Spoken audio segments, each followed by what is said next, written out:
So I could preach, I could redo this podcast and make them listen to it and preach and preach and preach, and it's going to go one ear and out the other.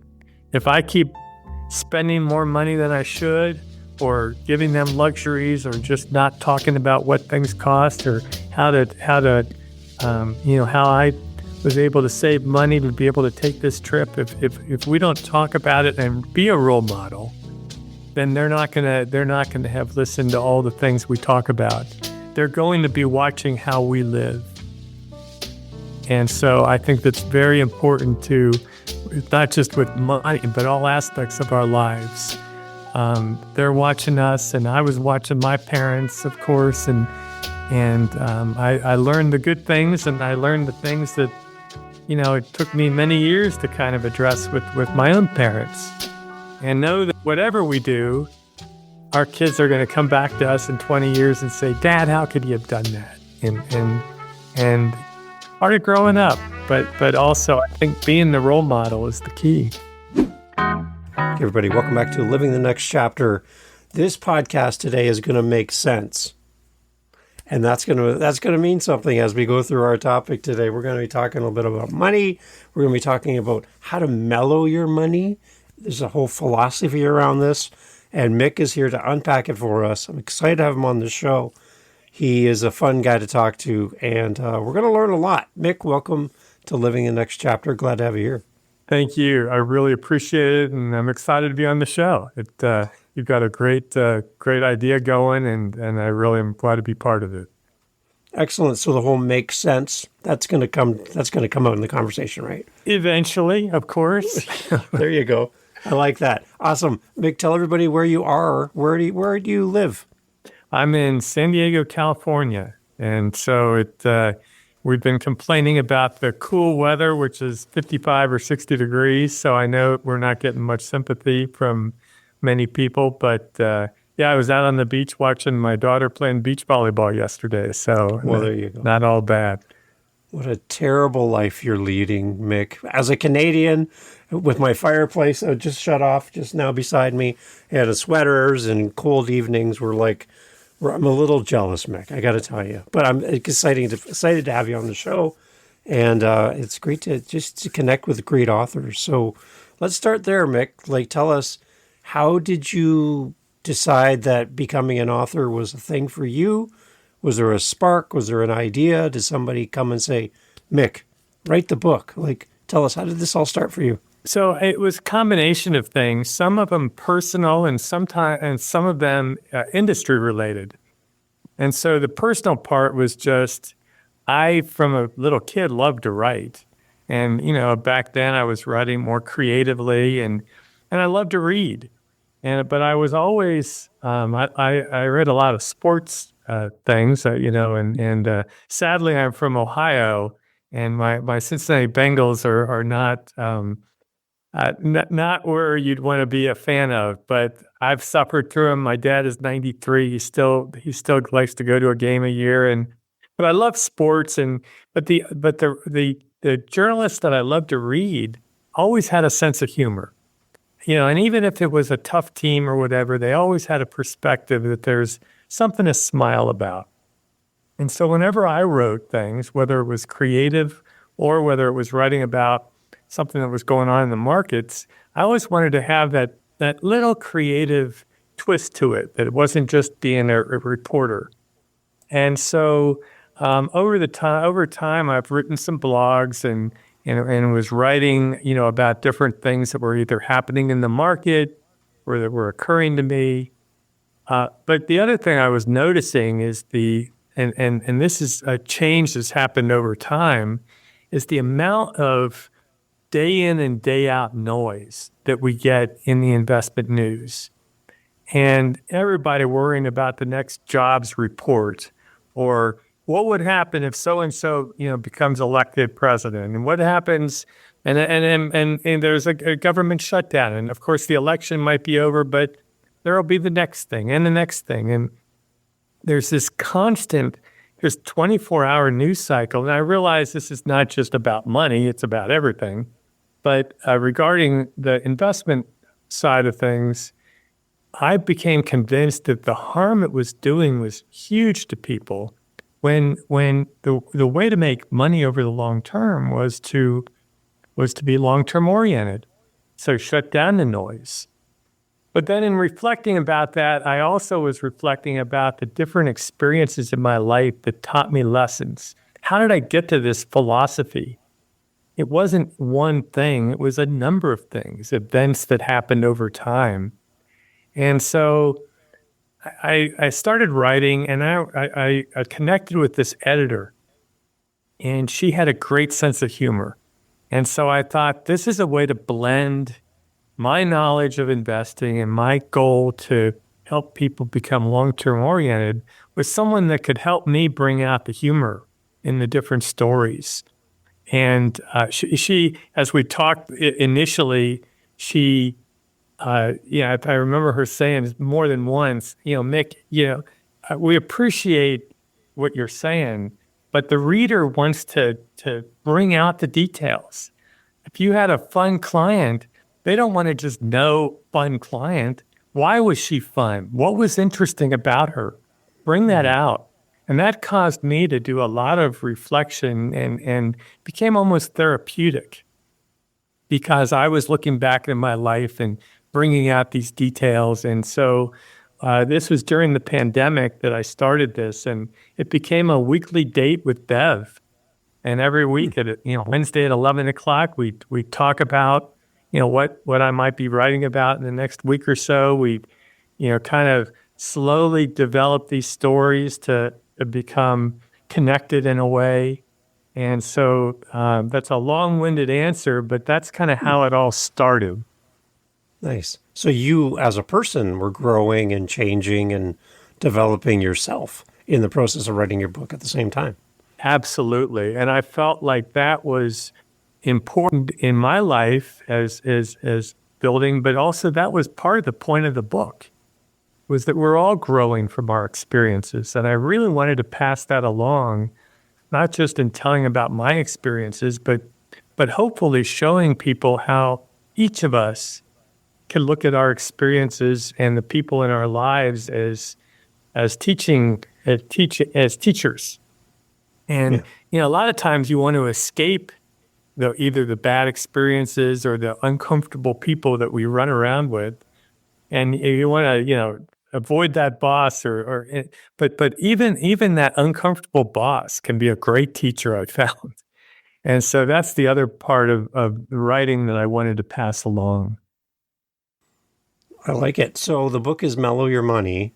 I think when we talk about money, Mick, a lot of us get our backs up. We get nervous. We get a little anxious. We never have enough money. We are always struggling, it seems like, to get to the next thing, and we're never satisfied with whatever we have in our lives. Why did you go with the title Mellow Your Money? What is it about the title that makes your book stand out on a shelf full of all of the other books about money? Why is Mellow Your Money so important to us? I guess I believe that there's ways of learning about money that can relax us. And one of the reasons, and I would throw me into this category, that you avoid a lot of these books about money is that they're very textbook oriented, and most of us have had enough with textbooks. It's I'm sorry, but not interesting. And then even is kind of threatening. Well, you have to do this and you have to do that and you have to make this plan and that plan. And what I found about money is that you only have to make a few plans maybe in your lifetime. And if you stick to those plans, doesn't have to be a daily worry. And I really wanted to pass that along, but I thought I wanted to do it in a way that's readable. That I wanted people to enjoy the process of getting to know how to, quote, mellow your money. And you could do it through my misadventures. We're not going to be perfect with our money. We're going to make mistakes. And there's plenty of that illustrated in my book. that kind of talk about how you can learn from these mistakes. And there's a great trader that wrote a book actually about 100 years ago. I love this book, by the way. It's called Reminiscences of a Stock Operator. And I would recommend it as an enjoyable read, including Mellow Your Money. But if I wanted to model something, it was that trader who wrote about 100 years ago about his lessons. And one of the things he stressed in there, he said, every mistake he made was a tuition payment. And that's not just in his trading, but in his life. And if we treat all these what you call either challenges or mistakes or experiences as a tuition payment, then life is about learning, and it's not about regret. It's more about what can I take from this experience. And I thought we could do that with money in our lives and make it a little less threatening. And so that's a little bit why the title and why I approached it this way. And with every tuition payment, when you go to school, there's generally a book that goes along with the class that you have to buy. And you go down to the bookshop in the university or college and you go buy a book. So Mellow Your Money would be the book for our financial class today, right? At least one of them that would at least hopefully, if you Google, how to save money and make money over the long term, there's plenty of, there's the 5 pillars or there's the 7 things, and it's not brain surgery. And thankfully, I would be a terrible brain surgeon, but the rules are there. But to me, if you don't deal with the emotions, and you pointed them out earlier, we get our backs up. If we don't deal with the emotions of money, the first bad thing that happens is going to cause us to throw those rules out the window. And so that's the other reason that I kind of wrote the book, is that we can relax a little more. On the one hand, we want to make that plan. We want to do the thing, because if we totally avoid money, then that's not helpful either. We can be as spiritual as we want. We could be as hard a worker as we want. But if we avoid making that plan, we're not going to be successful over the long term. And so making the plan is correct. But on the other hand, if we then pay attention to it every day, we're going to get sidetracked and confused. And to me, make errors because we're worried about the government shutdown or all the little things that are being talked about in the press that have nothing to do with our long-term plan. So, Mick, is Mellow Your Money focused on one specific area around money, or is it kind of more broad focus for a reader? Kind of explain that to a reader. I would say that the book was intended to help with the emotions behind the money, behind making your plan, and kind of working through the different potential experiences that can happen as things move along that happened to me. And, an example would be I had an experience where I was at a luncheon. There's a famous economist, and he was moving around the country, and he had us all write down what he considered a surprise. Or he said, tell us what would be a surprise for the coming year. And we all wrote down on note cards and handed them to him. And about dessert, he's looking through these note cards, and he comes to one and he says, war? Who wrote down war? What? That's crazy. What could you have been thinking about? Well, there's, 20 or 30 people sitting around the table and looking around going like, who's this idiot? And is he going to raise his hand? And eventually the idiot, who was me, raises his hand, and he's saying, well, what were you thinking about? Chile, Argentina? And I'm thinking, I don't know, South America. And finally, after a long pause, I said, you asked for a surprise. I have no idea why a war would happen. That's the definition of a surprise. And so, we left that luncheon, and it was just kind of a fun story I told back at the office about being humiliated at this luncheon until, unfortunately, 3 months later, the planes hit the World Trade Center and we went to Wow. war. Wow. And Just like that. did I predict it? No. Of course not. I didn't tell my family or it was nothing like that. But that's what a surprise is. And if we don't incorporate that into our plans, we're going to panic when that happens. And so what can you do as an investor? Well, you can say something weird might happen. And if all of a sudden the market dropped 20 or 30%, would I be okay with that? Well, if you have 100% in stocks, maybe not. But if you have 60% in stocks, maybe that's okay. Or if I have real estate producing income, maybe that's okay. Each person has to make that call, but you only have to make that, you have to be upfront and be truthful with yourself. But then once you've done that, then when the accident happens, when the surprise happens, you can have strong hands and say, okay, I didn't, expect the pandemic, but now it's happened and stocks are down. I can buy a little bit. Meanwhile, if you haven't done that, if you haven't dealt with that potential emotion, you're going to be watching TV, listening to what the so-called experts are saying. Believe me, whenever these things happen, the headlines are never positive. They're never going to tell you to buy at the bottom. And so you'll end up panicking. And of course, I've had my share. So I know how that feels. And so that's example of one chapter of talking about the things that you need to deal with emotionally before you make these plans.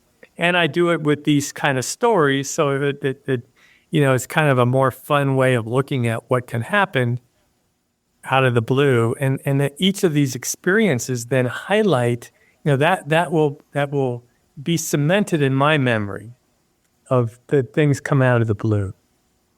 Yeah. I think too, Mick, right now in our culture, we are so heavily in debt. Credit cards are nothing for us. We'll pull it out any time and throw things on a credit card and think nothing of it. We are like only one or two paychecks away from really serious financial trouble because we don't put anything away. We don't save. We want it now. We can buy it online. It'll be at our house tonight. Like everything is so convenient, but nobody's thinking about the future.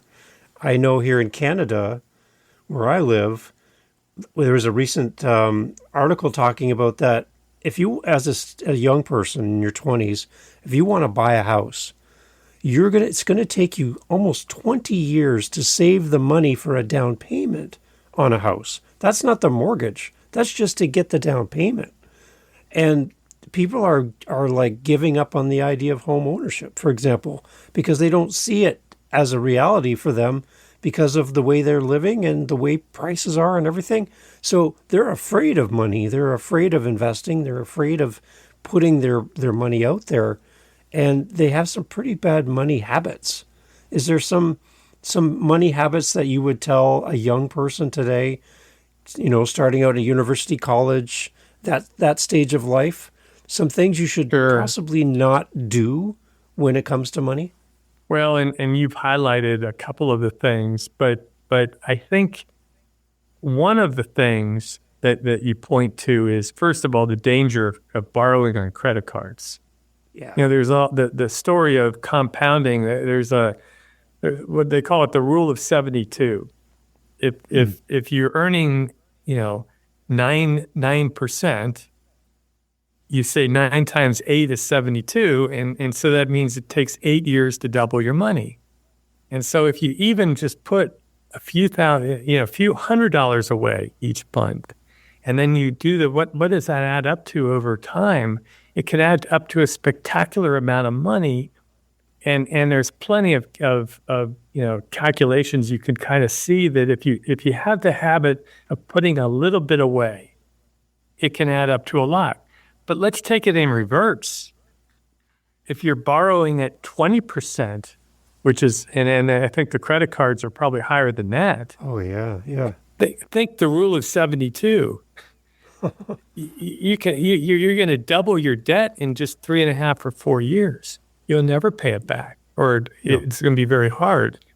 And so I had a client that I think he had 15 grandchildren, and each one he wrote a little note to, and he said, just remember when you begin to work, pay yourself first. Now, of course, you have to pay your rent, you have to pay the electricity, and of course, we have to pay our smartphone bill. But after that, pay something to yourself for savings. Some people can get it taken out of into a 401k, and then that's the easy way because it's coming right out of your paycheck. But even if it's not, think of paying yourself first. Even if it's a little bit of money, if you can get in that habit over the long term, that's the second part of it, is have a long-term focus. I remember a colleague, we were all sitting around and somebody came in, a young fella, and he said, I just bought a car and you can't believe just for, an extra $4,000, I added this, and that, and it's so cool.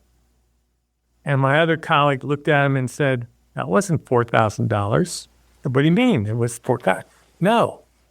Over 30 years, that's $50,000. And I'm not sure of the math, but it's like that.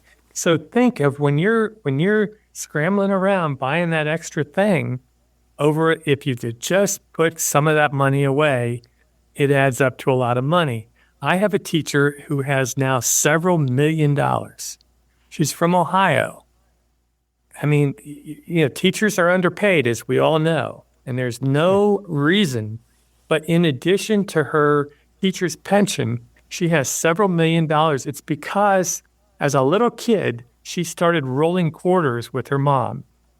And I don't know if that means anything in today's world. No one does that, right? But you collect quarters, and there's a thing that the bank gives you, and you put the quarters in, and it adds up to $10 or whatever it would be.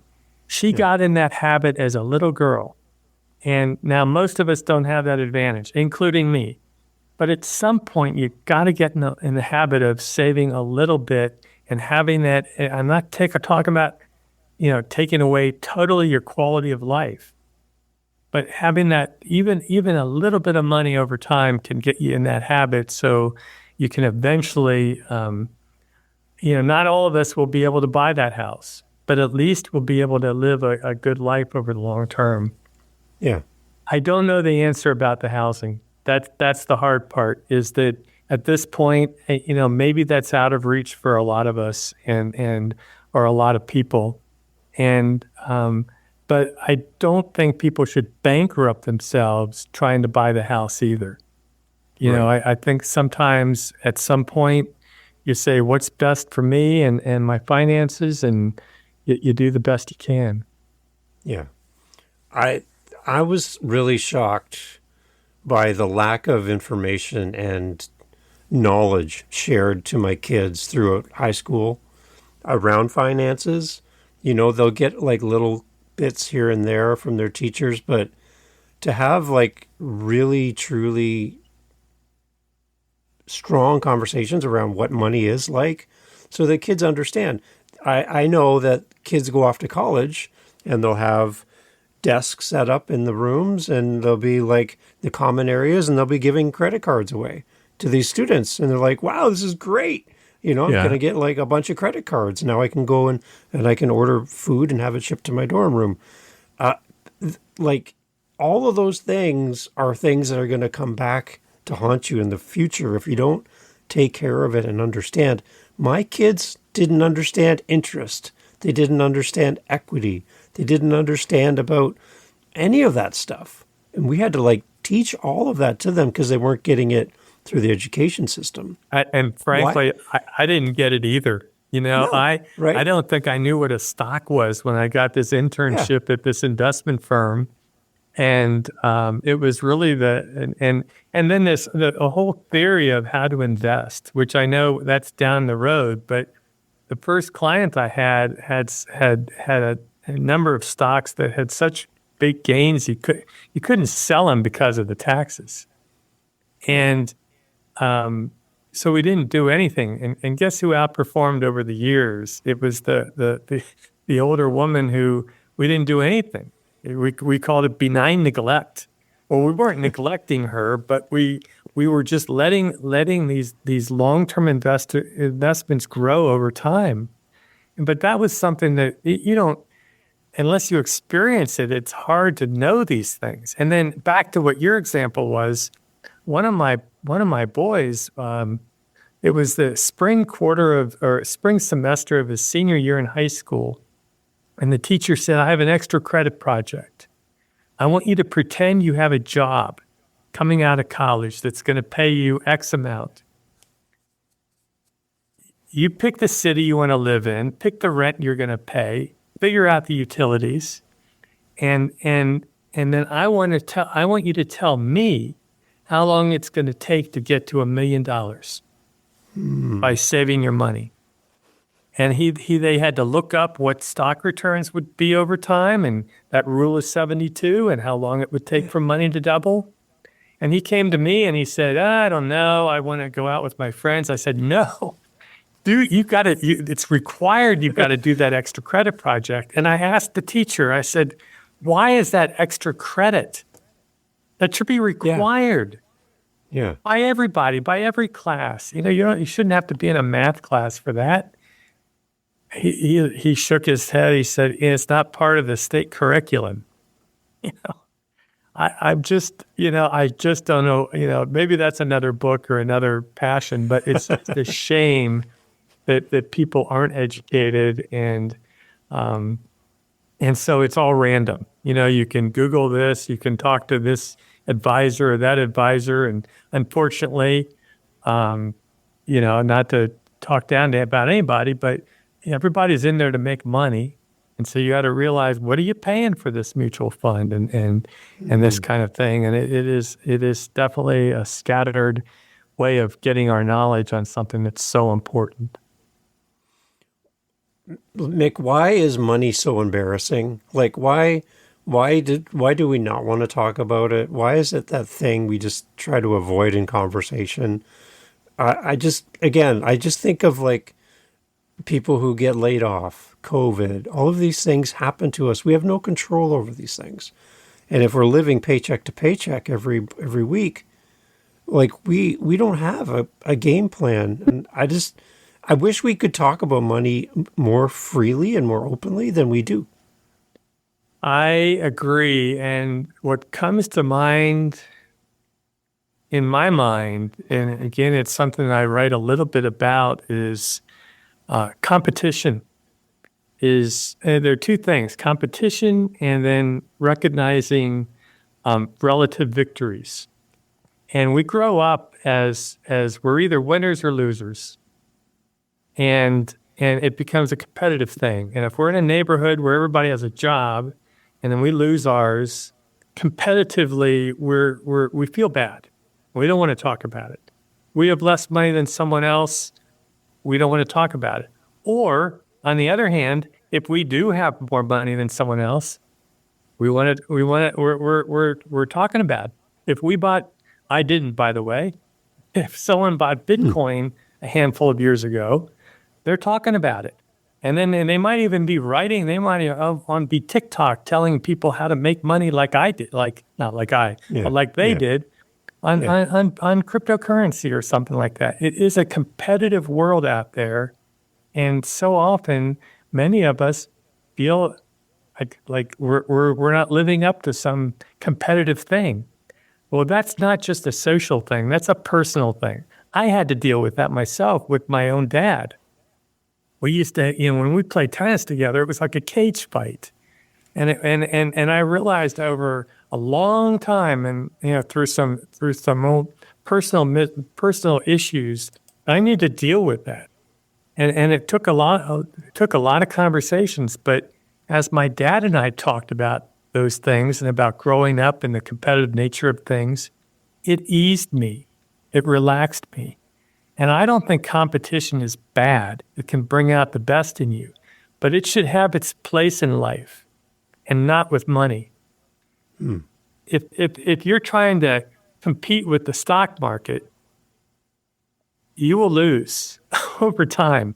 I always worry about the kids that bought the Bitcoin and think they're so smart.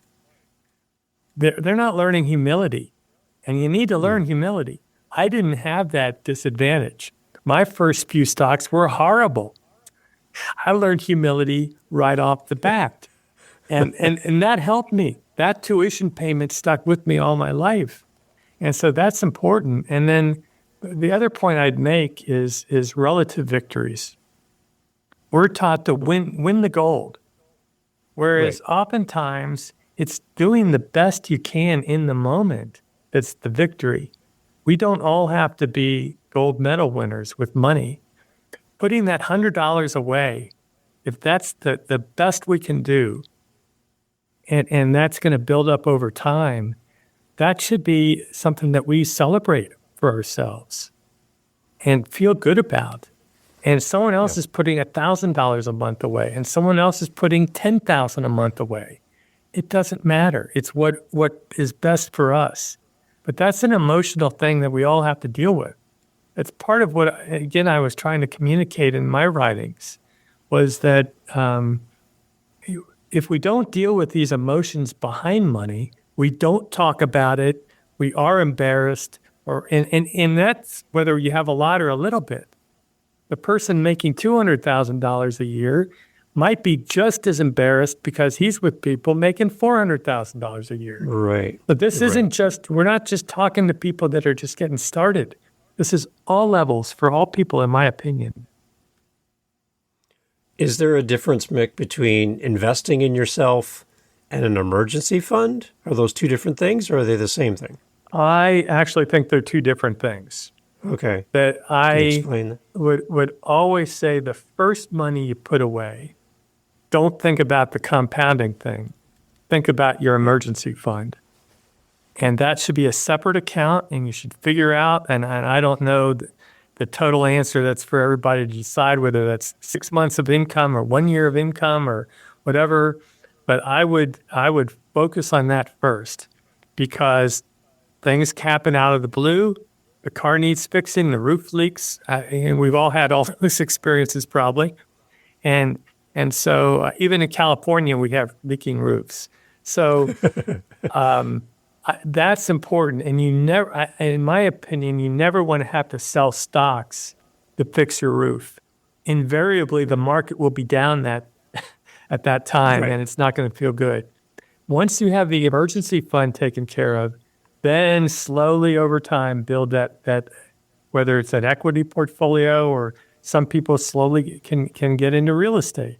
I'm not saying it has to be one thing or the other, but once you have the emergency fund, that's when you can figure out how to start building your investment portfolio.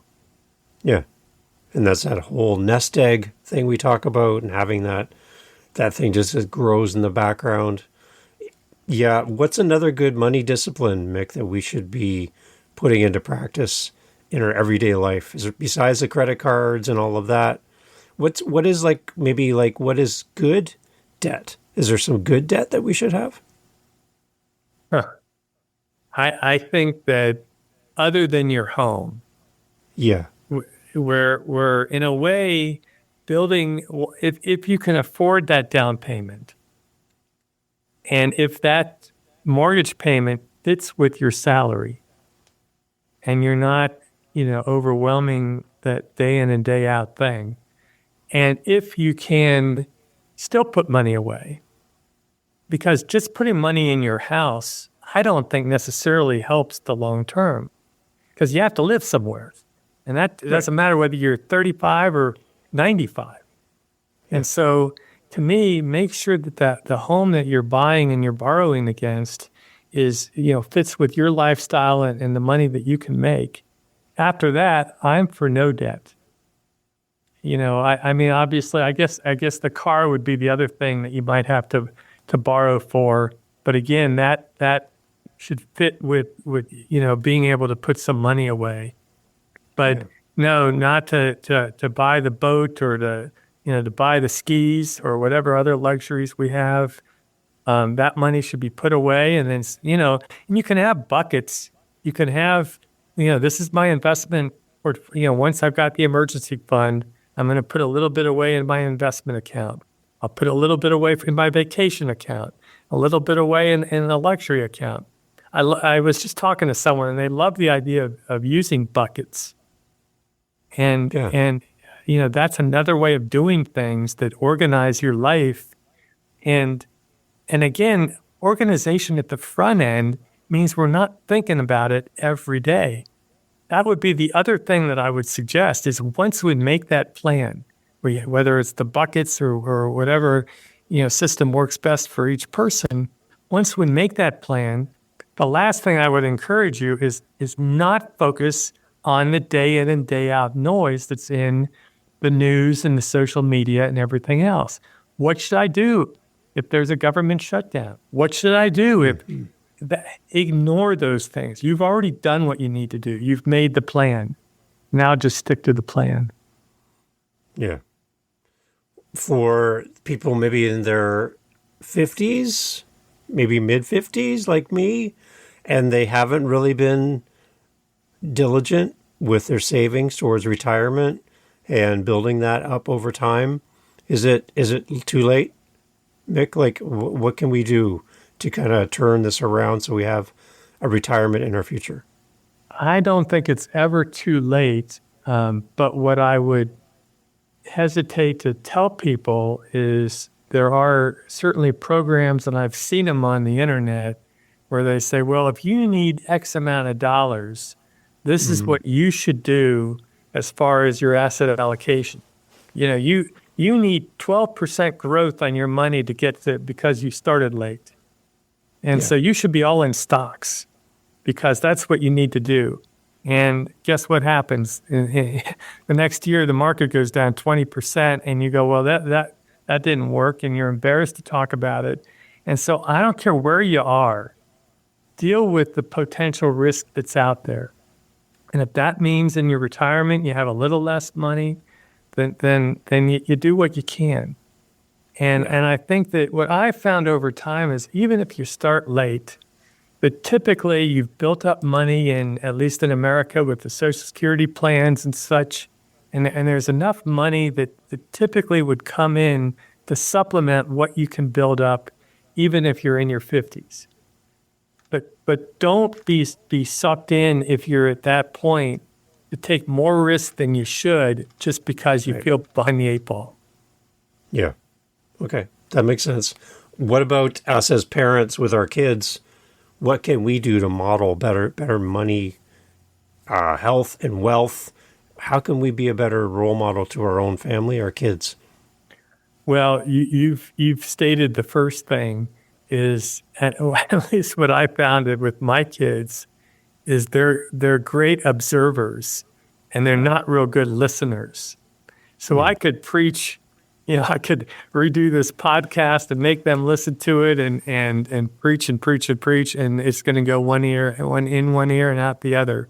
If I keep spending more money than I should, or giving them luxuries, or just not talking about what things cost, or how I was able to save money to be able to take this trip. If we don't talk about it and be a role model, then they're not gonna have listened to all the things we talk about. They're going to be watching how we live. And so I think that's very important to, not just with money, but all aspects of our lives. They're watching us, and I was watching my parents, of course, and I learned the good things, and I learned the things that, it took me many years to kind of address with my own parents. And know that whatever we do, our kids are going to come back to us in 20 years and say, Dad, how could you have done that? And part of growing up, but also I think being the role model is the key. I think the one thing my kids have been struggling with is they see where my wife and I are at financially today, and they think that's their starting point. That's not their starting point. They think that, well, Mom has a car and Dad has a car, which are both paid off, by the way, then they should have a car. And they should have a car that's the same age as our car. and they should have this much money and they should have this kind of place. And they're thinking they start where we are today. But when we started out as a married couple 31 years ago, we didn't have much. And we've had to work over 31 years to get to this part. So I would always encourage my kids to say, where we are today is not your starting point. You need to kind of go back and work your way towards what you want in life. And don't assume that you're going to have everything you want and have it now. Like, for example, you could get the best phone that's out there, or you could get one that's not as expensive. There's a choice because you're going to pay for that over time. So think about this. You don't always need the best things in life. When you're starting out as a kid, first time out of the house, trying to create your own financial history and future, I love just that. kind of advise that. I was just thinking, I need to, if I write another book, that's going to be another chapter. I love that, and it must not be just today's kids. But I was, as you were talking, I was reflecting back in my life and thinking about the beat up old Buick I used to drive. Yeah.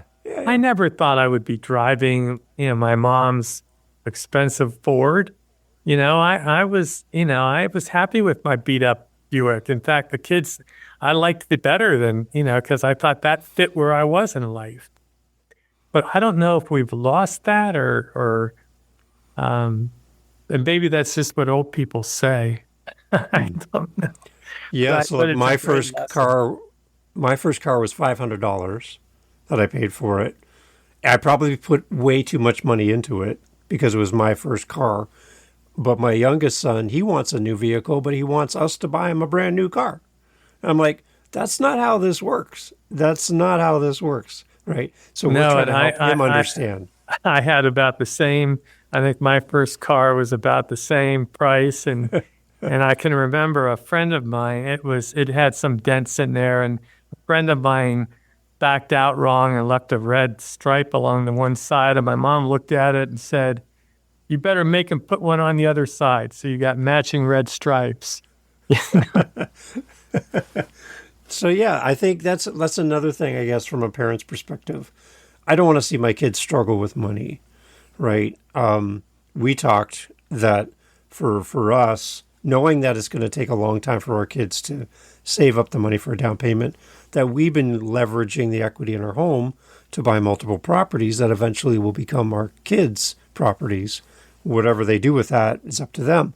But we're in the process of doing that for them, and it's taken us 25, 30 years to get to this point where we can help them with properties. So they're going to have something, but they're all renting, they're all putting money out and paying for stuff and really struggling right now. But the future for them is brighter because my wife and I have been putting in that effort. We have the plan that you talk about. We've been working the plan for many, many, many years, and it's finally getting to the place where we're going to be able to do something for them. So I wish, Mick, that somebody back when I first got married 31 years ago sat us down and talked about like creating our home and creating a relationship with our partner, but then talked about money and had that kind of conversation so that we had a better plan early on for our children down the road. I just think that's part of that conversation around when you get married or get into a relationship, a long-term relationship. You need to have that conversation as a partners in your relationships. I really think it's important. It is in all aspects of that, because it sounds to me that you're a model too, because maybe you didn't have it at the beginning, but at some point you were able to build that and then be in sync with your partner, because there's no clear answer. I should have two accounts or one combined account, or how should I do that? But having that conversation and recognizing that this shouldn't be a topic that's embarrassing.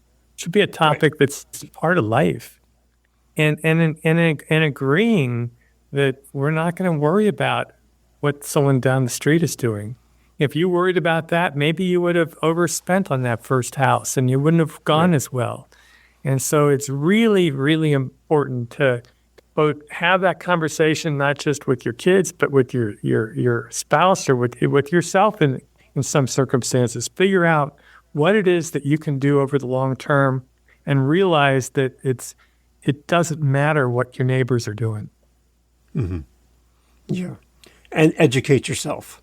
Get the resources, grab the books, meet the authors, talk to them, and learn how to be better with your money.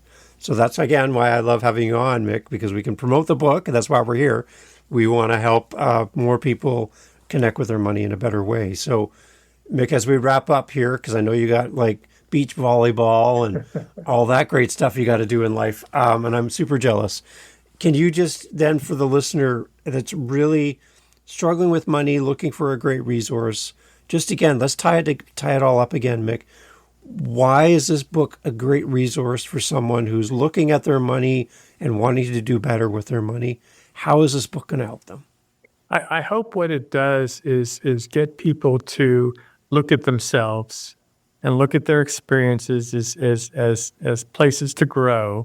And regarding money, I hope that they also can recognize that you can do that over the long term. This isn't a quick fix. And quick fixes are nothing different than going to the track. And I hope they can learn from somebody who's been in the business for 40 years and has made tons of mistakes. And hopefully can learn from a few of my own mistakes. And at least if you make them, realize, well, Mick survived. I can too. And I can take this experience and build it over time. And so I hope I do it in a kind of a fun way. It's very readable, that hopefully conveys the humility that I've learned both in and out of the investment business. And we can laugh at ourselves a little bit. It shouldn't all be serious. And if we can have a little fun along the way, that's what I hope to pass along too. I love it. I'm on your website while we're chatting, Mick, mellowyourmoney.com. I notice you have a download a free chapter, which is very kind of you. I also see counseling available here as well. People can reach out to you and get in touch with you. Can you talk a little bit about that as well? Sure. And I think with the contacting, I would love to dialogue with anybody who reaches out to me. Mick at mellowyourmoney.com. And I'm happy to correspond. It is not a play to get new clients necessarily. I've been in the business 40 years and would love to write more and help people more. And your podcast, by the way, is a great service to people, not just with, our conversation, but with all the different people you're talking to. And so I'm hoping to pass along some information this way and other ways. But I would be happy to dialogue with anybody and at least give you a start in the right direction if that would help. Excellent. And I foresee, Mick, if I can look in my crystal ball, maybe a podcast for Mick in the future. Maybe that's a thing. I don't know. Maybe. I think you've got something there. We talked earlier about that, and I am fired up. I've already been talking to my family a little bit about it, and I think it's a great fun. And just think of the service you're providing doing this and the joy you're getting. I can tell in just our conversation, it's a two-way street at least. So yeah, I love it. Mick, thank you so much for making time for us on the show. Thank you for your book. I'm ordering my copy today, so it should be here probably tomorrow, thanks to our great online providers. So thank you for everything you've done. And I'm excited to see where you're going to go in the future with this. I hope you keep writing and keep sharing your stories and keep helping people. And keep me in mind. I'd love for you to come back in the future as new projects come out. We'd love to hear back from our guests in the future. So keep me in mind, okay? Thank you, Dave. And maybe I'll get you on my podcast too. Ooh, I like that. I love it. Everybody, all the information for Mick is in the show notes. mellowyourmoney.com. Make sure you go there. And when you buy the book, I'm asking everyone, please, you know what I do here, go and leave an amazing review. When we go onto a website or we go into a store and we see all those books about money, what makes this book stand out? Your review. You telling people why this book is important. So I'm asking you to do that for Mick so we can reach more people and we can all just mellow out a little bit. Reduce the anxiety and the stress and all the outrage around money. We're going to mellow it out a little bit through Mick's book. Mick, thank you so much for being part of the show. Thank you, Dave. I really appreciate the opportunity. Hey, thanks for being here for the Living the Next Chapter podcast. So glad to have you as part of our family of listeners. There's a seat for you just here on Living the Next Chapter, and I'm so happy that you have listened to all the way to the end. Wow, you are now my new bestie. I want to let you know that I host 7 other podcasts on top of Living the Next Chapter. Yep, 8 total. One of them is called the How To Podcast series. If you are thinking, you know what, Dave, this podcast thing seems like a lot of fun. Well, I'll give you a secret. It is. It's a great, amazing, fun time where you can get to meet great people, get your word out there, promote your book, promote what your coaching program, whatever you're doing. Podcasting is great. And if you want to learn how to do this, what you're hearing right now, head over to howtopodcast.ca and look up the How to Podcast series on YouTube, whatever app you're listening on. You'll find me there. And I'd love for you to come listen to how to do this. And if you're interested and have questions on how to podcast, reach out to me at howtopodcast.ca. Thank you for listening. Talk soon.